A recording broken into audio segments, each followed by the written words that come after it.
PM Modi लगातार देश सेवा में लगे हैं। पीएम मोदी ने हमेशा 140 करोड़ भारतीयों को अपना परिवार माना है। उन्होंने अपने परिवार के किसी भी सदस्य को ना तो कोई सरकारी पद दिया और ना ही उन्हें राजनीति में लाकर लाभ पहुंचाने की कोशिशें की। जबकि दूसरी तरफ गांधी परिवार है, जिनका हर सदस्य राजनीति में आकर ऊंचे पदों पर विराजमान है। मतलब फर्क साफ है। एक तरफ तो जनता को अपना परिवार मानने वाले पीएम मोदी हैं, तो वहीं दूसरी तरफ परिवारवाद के उपज राहुल गांधी हैं। लेकिन फिर भी राहुल गांधी जबरदस्ती पीएम मोदी पर निशाना साधने में लगे रहते हैं। अक्सर देखा जाता है कि किसी न किसी मुद्दे को लेकर बीजेपी और कांग्रेस में तकरार छिड़ी रहती है। दोनों पार्टियां एक दूसरे पर आरोप प्रत्यारोप लगाती रहती हैं। इसी बीच राहुल गांधी ने बीजेपी की डबल इंजन सरकार पर निशाना साधा है। उन्होंने लिखा कि देश भर में भ्रष्ट जनता पार्टी की डबल इंजन सरकारों ने जनता की जिंदगी तबाह कर दी है। वहीं दूसरी तरफ पीएम मोदी ने भारत की रिफॉर्म एक्सप्रेस की तेज रफ्तार पर जोर दिया। उन्होंने कहा कि भारत की रिफॉर्म एक्सप्रेस लगातार गति पकड़ रही है। ये तेज एनडीए सरकार की निवेश बढ़ाने वाली नीतियों, मांग आधारित योजनाओं और संरचनात्मक सुधारों के कारण संभव हो रही है। पीएम ने कहा कि इंफ्रास्ट्रक्चर, निर्माण, डिजिटल सार्वजनिक सेवाएं और व्यापार करने में आसानी जैसी पहलों के माध्यम से सरकार समृद्ध भारत का सपना साकार कर रही है। वहीं एक ट्वीट करते हुए राहुल गांधी ने लिखा कि भ्रष्टाचार के साथ सत्ता का दुरुपयोग और अहंकार का जहर बीजेपी की राजनीति में ऊपर से नीचे तक फैल चुका है। इनके सिस्टम में गरीब, असहाय, मजदूर और मध्यम वर्ग की जिंदगी सिर्फ आंकड़ा और विकास के नाम पर वसूली तंत्र चल रहा है।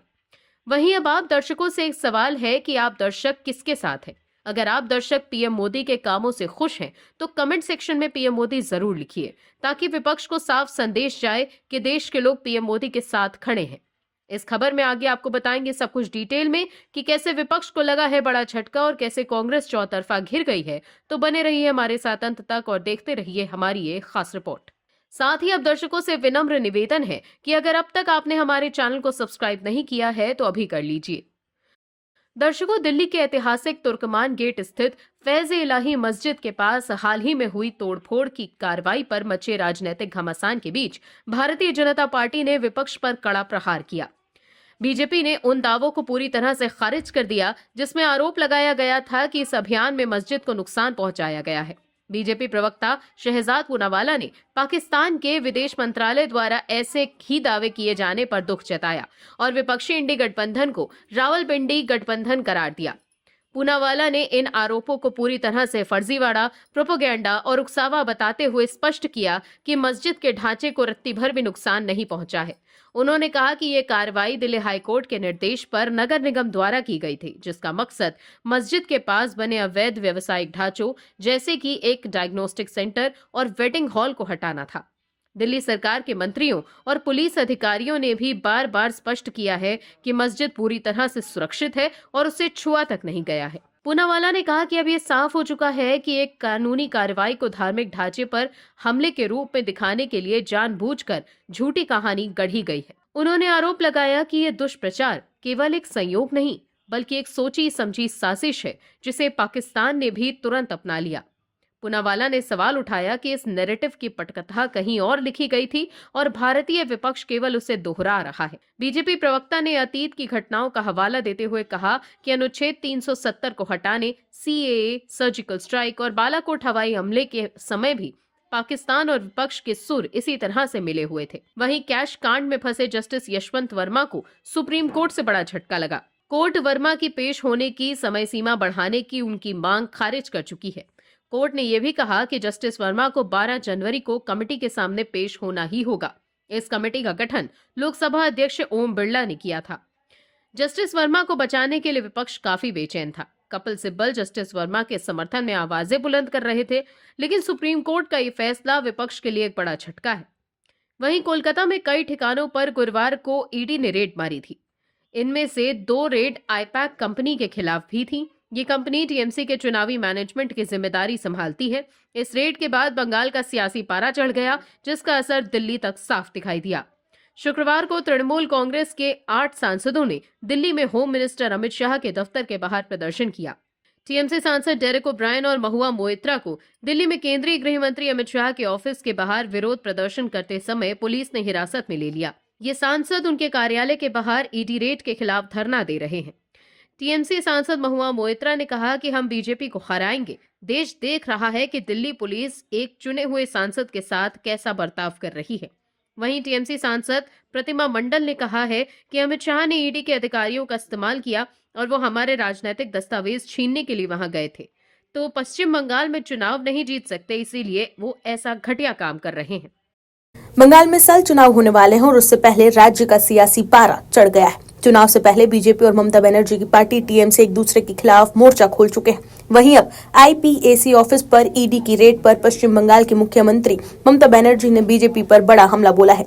ममता ने कहा कि बीजेपी वाले लोकतंत्र के हत्यारे हैं। एसआईआर के नाम पर उन्होंने 1 करोड़ से ज्यादा लोगों के नाम हटा दिए। उन्होंने कवि जॉय गोस्वामी और एक्टर देव को नोटिस भेजे हैं। महिलाओं और युवाओं के नाम हटा दिए हैं। एक हत्यारे को भी अपना बचाव करने का मौका मिलता है, लेकिन असली वोटर ज्यादातर महिलाएं जिनकी हाल ही में शादी हुई है या जिनके सरनेम बदल गए हैं या जिनके पते बदल गए हैं, उनके नाम हटा दिए गए हैं।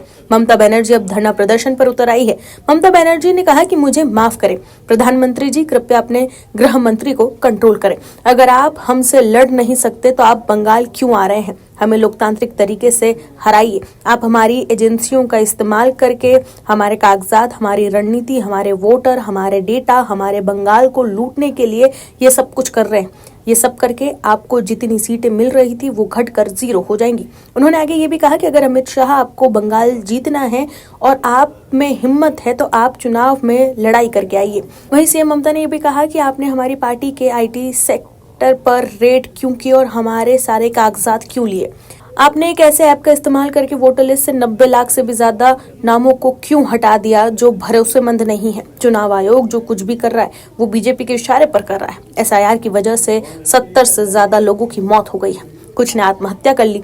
इसके लिए कौन जिम्मेदार है? वो आईपीएसी ऑफिस पर रेड कैसे कर सकते हैं?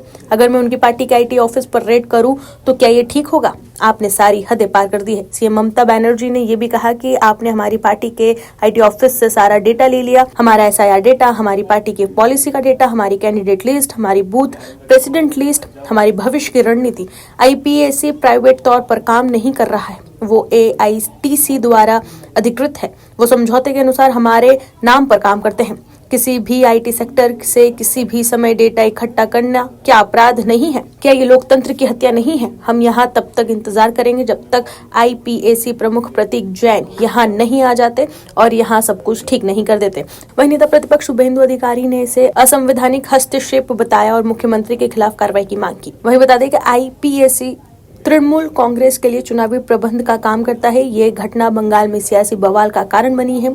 बीजेपी नेता शुभेंदु अधिकारी ने कोलकाता के लाउडन स्ट्रीट स्थित जैन के आवास पर ईडी की छापेमारी के दौरान मुख्यमंत्री और कोलकाता के पुलिस आयुक्त के वहां पहुंचने के बाद संवाददाताओं से कहा कि मुझे लगता है कि मुख्यमंत्री और कोलकाता पुलिस आयुक्त का वहां जाना अनैतिक, असंवैधानिक और केंद्रीय एजेंसियों की जांच में सीधा हस्तक्षेप है। बता दें कि आईपैक ममता बनर्जी की पार्टी तृणमूल कांग्रेस के राजनीतिक और चुनावी प्रबंध के साथ पार्टी के आईटी प्रकोष्ठ का भी कामकाज देखती है। दिल्ली से ईडी की टीम ने गुरुवार सुबह से कोलकाता के स्लाउट लेक स्थित आईपैक के कार्यालय और कंपनी के प्रमुख प्रतीक जैन के आवास पर तलाशी अभियान चलाया। वहीं अब सवाल उठ रहा है कि आखिर इन फाइलों के अंदर कौन सी जानकारी सुरक्षित है जिसे जल्दबाजी में कार के अंदर रखवाया गया। इसका जवाब तभी मिल सकेगा जब टीएमसी या ईडी की तरफ से इससे जुड़े कोई भी स्टेटमेंट जारी किए जाएंगे। बता दें कि ईडी ने सेंट्रल कोलकाता में आईपैक के एक सीनियर अधिकारी प्रतीक जैन के घर और स्लॉट लेक के सेक्टर वी में गोदरेज वाटर साइड बिल्डिंग में फर्म के ऑफिस में छापेमारी की है। प्रतीक जैन को ममता बनर्जी की चुनावी रणनीति टीम का एक अहम सदस्य बताया जाता है।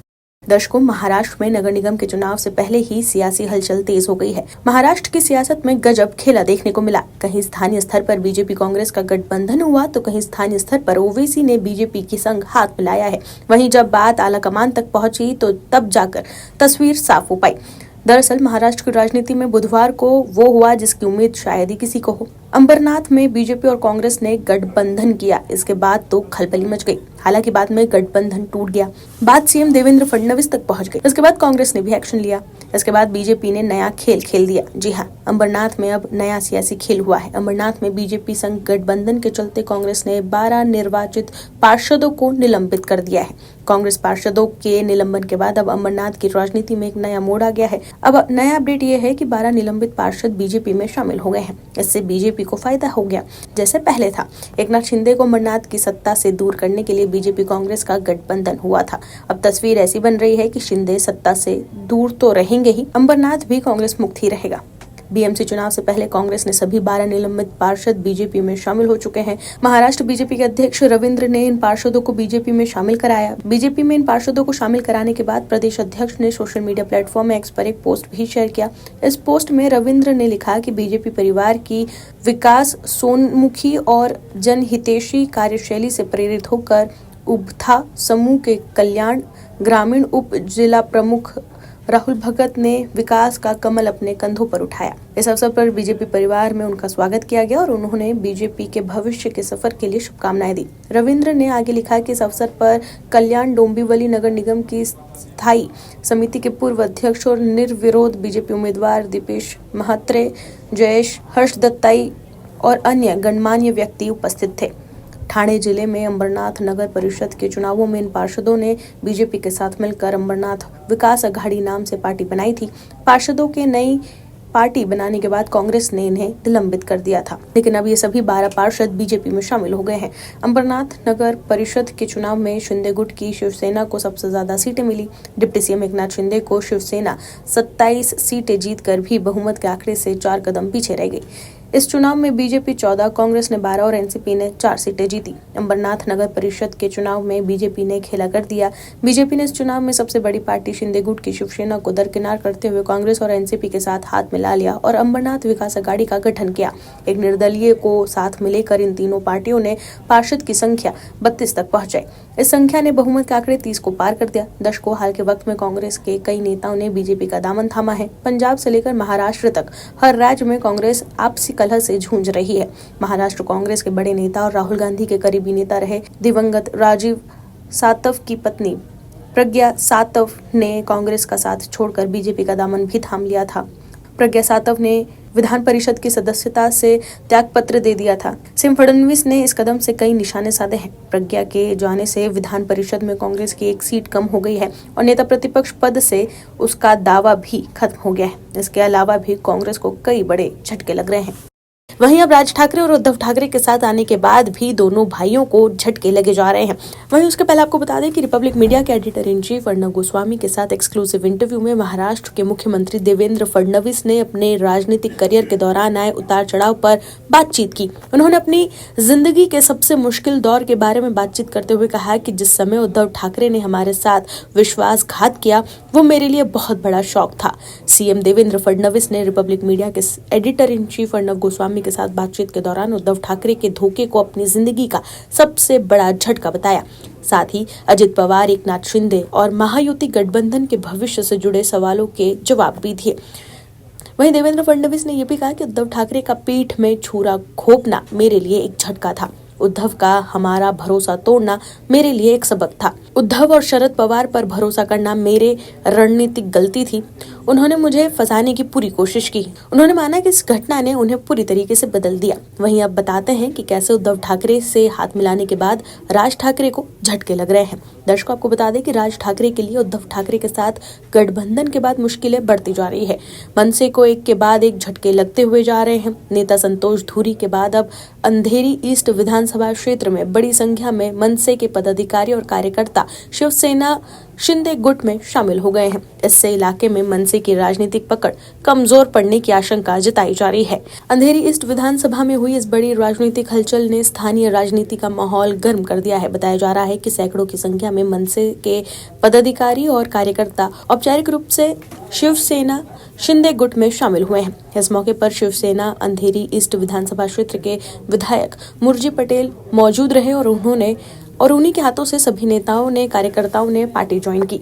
स्थानीय स्तर पर मनसे लंबे समय से अपनी संगठनात्मक मजबूती दिखाने की कोशिश कर रही थी, लेकिन हालिया घटनाक्रम से पार्टी को झटका लगा है। अंधेरी ईस्ट में मनसे के कई सक्रिय चेहरे अब शिंदे गुट के साथ नजर आ रहे हैं, जिससे आने वाले चुनावों में पार्टी की रणनीति पर असर पड़ सकता है। गौरतलब है कि 4-5 दिन पहले ही मनसे के अंधेरी ईस्ट विधानसभा डिवीजन अध्यक्ष रोहन सावंत ने डिप्टी मुख्यमंत्री एकनाथ शिंदे के हाथों शिवसेना शिंदे गुट ज्वाइन किया था। तभी से कयास लगाए जा रहे थे कि और भी नेता का उनका अनुसरण कर सकते हैं, जो अब सच साबित होता हुआ नजर आ रहा है। इस पूरे घटनाक्रम से साफ हो गया है कि अंधेरी ईस्ट में शिंदे गुट अपनी पकड़ मजबूत करने में जुटा हुआ है। वहीं मनसे के लिए ये एक आत्म मंथन का समय माना जा रहा है कि आखिर पार्टी से जुड़े नेता और कार्यकर्ता लगातार दूसरे दल का रुख क्यों कर रहे हैं। आने वाले दिनों में अंधेरी की राजनीति में और बड़े बदलाव देखने को मिल सकते हैं। दर्शकों, आपको बताते चले कि महाराष्ट्र में जैसे जैसे बीएमसी के चुनाव नजदीक आते जा रहे हैं, वैसे वैसे नेताओं के बीच सियासी गहमा गहमी तेज हो गई है। महाराष्ट्र के उप मुख्यमंत्री एकनाथ शिंदे ने शनिवार 3 जनवरी को ठाकरे ब्रदर्स पर तीखा हमला किया था। एकनाथ शिंदे ने उद्धव ठाकरे और राज ठाकरे पर हमला करते हुए कहा कि इन लोगों को केवल चुनाव के समय ही मराठी मानुस याद आते हैं। शिंदे ने आरोप लगाया था कि आदित्य ठाकरे और अमित ठाकरे का सत्ता में रहते समय विजन कहाँ था, तब सालों तक मुंबई को लूटा गया। Bureau report, MS news. आप दर्शकों से विनम्र निवेदन है कि चैनल को सब्सक्राइब जरूर करें